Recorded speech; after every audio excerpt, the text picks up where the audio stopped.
Hello, everyone, and welcome back to Podcast English Channel, where learning English is easy and fun. I'm Alex. And I'm Emily. Hi, Alex. How are you today?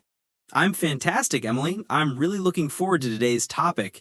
It's a goal for almost every English learner I've ever met. Oh, that sounds big. What is it?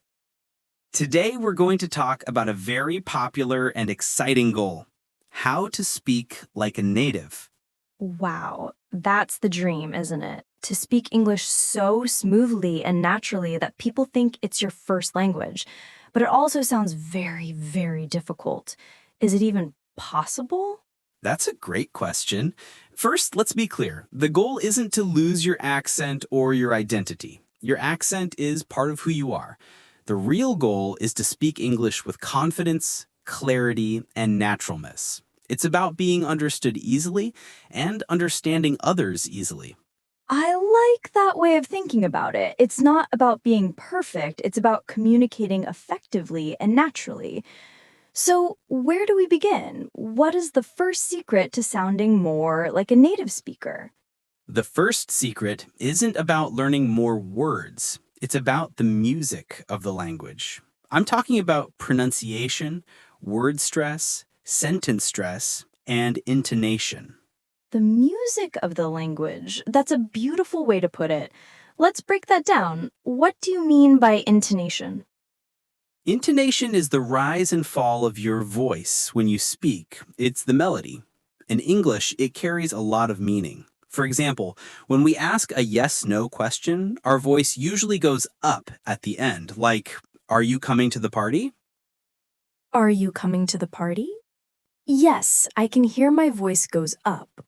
What about for a normal statement? For a statement, our voice usually goes down at the end. "I am coming to the party." See how it falls? This simple difference tells the listener what kind of sentence it is. Practicing this can make you sound much more natural. That makes sense. Okay, what about stress? You mentioned word stress and sentence stress. Yes, this is super important in English. Let's start with word stress. In words with more than one syllable is always stronger or louder than the others. For example, in the word banana, we don't say banana, we say banana. The stress is on the second syllable. Oh, I see. And if you stress the wrong syllable, it can sound very strange or even be difficult to understand. Exactly. Think about the word record. If I say record, it's a noun, like a music record. If I say record, it's a verb, meaning to save information. The stress changes the meaning of the word. That's a great example.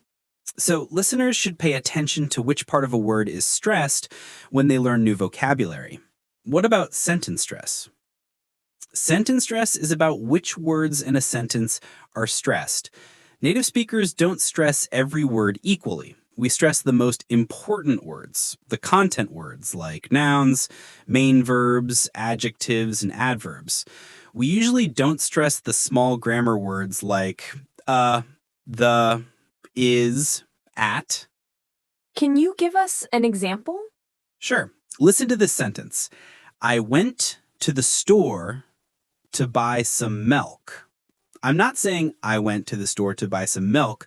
I'm stressing the key pieces of information. This creates the rhythm of English. It sounds like a beat. Da-dum, da-da, da-dum. This is probably why English can sound so fast to learners. It's not just speed, it's this rhythm. You've hit on a key point. To practice this, listen to a short clip of a native speaker and try to identify which words are stressed. Then try to say the sentence yourself, copying that same rhythm. This is a fantastic exercise. So, to summarize this first part, to sound more native, we need to focus on the music of English. This means practicing rising and falling intonation for questions and statements, learning the correct word stress for vocabulary, and using sentence stress to create a natural rhythm. That's a perfect summary. So we've talked about the sound and rhythm of English. Now let's talk about the words we use. Native speakers use a lot of language that you might not find in a beginner textbook. Let's start with idioms. Idioms. I know these can be very confusing. An idiom is a phrase where the meaning isn't obvious from the individual words, right? Exactly. For example, if I say, that test was a piece of cake, what do I mean? You mean the test was very easy. You don't mean it was a literal piece of cake. Perfect.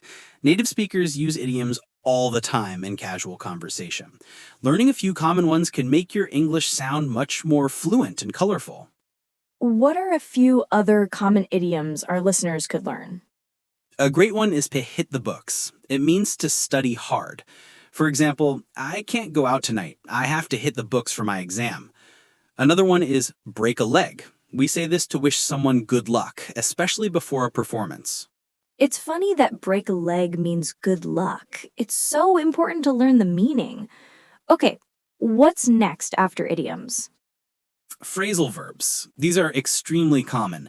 A phrasal verb is a verb combined with a preposition or an adverb, and together they have a special meaning. For example, give up. Give means to offer something, and up means toward the sky. But give up means to quit or stop trying. They are everywhere. Things like wake up, turn on, look for. Learners use these all the time, but there are thousands of them, and some are tricky. They are. The key is not to try and memorize a huge list.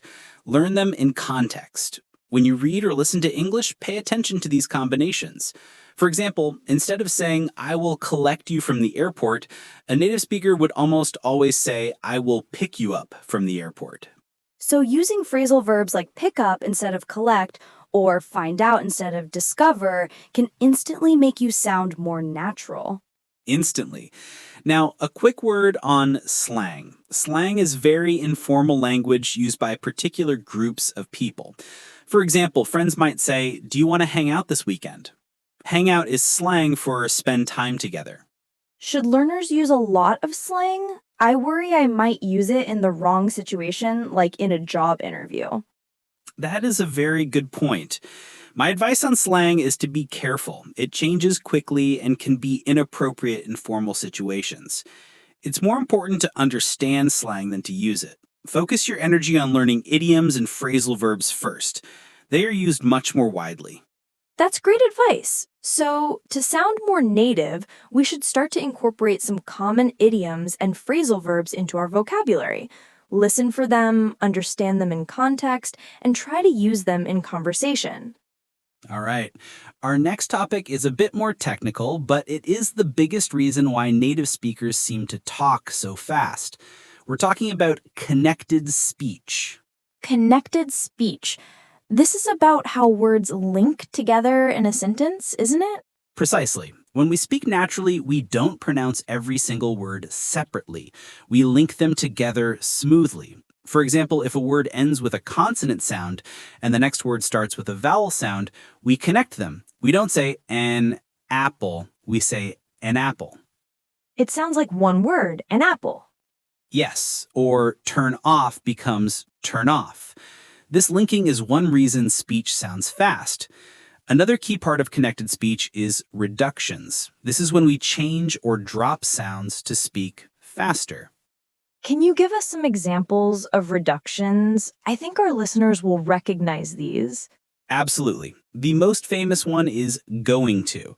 In natural, fast speech, we almost always say gonna. I'm gonna go to the store. And want to becomes wanna. I wanna learn English. Exactly. There are many others. Have to becomes hafta. Let me becomes lemme. What do you becomes what'ya. Like, what do you want to do? This is so important because if a learner is listening to what do you, they will completely miss what'ya. They might not understand the sentence even if they know all the words. That is the key. You don't have to speak using these reductions, especially when you are starting. Speaking clearly is the most important thing. However, you absolutely need to understand them to follow a native conversation. So, how can our listeners practice recognizing these? Watching movies and TV shows is a great way. Listen to a short clip of a native speaker and try to write down exactly what you hear. Then check it with the English subtitles. You'll start to see how the written words are different from the spoken words. That's a great tip. So, we need to train our ears to hear the links between words and the reduced sounds like gonna and wanna. Understanding this is a huge step towards understanding native speakers. It's a game changer. It unlocks the sound of real, everyday English. Well, Emily, that was a huge topic, but I think we've broken it down into some really useful steps. I agree. Let's do a quick recap for everyone. First, we talked about the music of English. To sound more natural, focus on your intonation, word stress, and sentence stress. Second, we went beyond the textbook. Start learning and using common idioms and phrasal verbs to make your English more colorful and native-like. Third, we uncovered the secret to fluent sound, connected speech. Train your ear to hear how native speakers link words and use reductions like gonna and wanna. And finally, we talked about thinking in English and active practice. Stop translating in your head by starting with small, simple exercises. Then use techniques like shadowing and, most importantly, find opportunities to speak. It's a long journey, but every part of it helps. Even just focusing on one of these areas, like sentence stress, can make a big difference this week. Absolutely.